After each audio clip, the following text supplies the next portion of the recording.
So again, as we are looking at the cervical spine on x-ray here, we have two views. This is a lateral shot, and this is what we call an A to P shot, or a front to back shot. So again, we talked about the cervical spine having 7 vertebrae.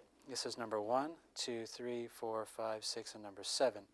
Typically, the neck should have what we call a lordotic position, or this kind of C shape here. And it may be, I'm not sure how easy it is to see, but typically the C shape we're looking for is following this soft tissue line. In the instance here, a little bit flatter than it should be. So what this does, this doesn't provide the strength and support for the nervous system. So that's one thing we look for. Additionally, we also are looking at these disc spaces. If this is the vertebrae, you're seeing the space in between.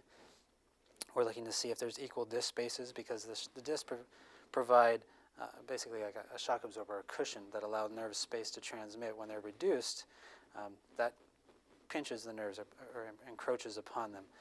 We also are looking at the back of the vertebral bodies to make sure they're in alignment, not one shooting forward and back relative to one another. If that is the case, then we're dealing with some kind of ligamentous instability. And if you can imagine, if you have vertebrae slipping on one another, that's going to cause all kinds of problems for the nervous system as well. From front to back, again, we should see things nice and straight.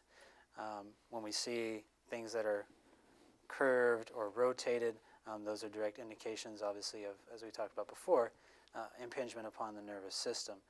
In this instance here, things are looking pretty good.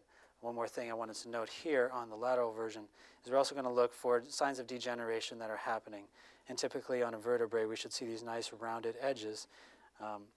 Sometimes we do see the early stages here of these little points that are coming out, and these are bone spurs. And this is just showing that there is undue stress that has been put upon the neck already at this point here. And undue stress here is going to cause undue stress, obviously, on the nervous system as well. So these are all indicators that, again, there is pressure on this neck that needs to be addressed.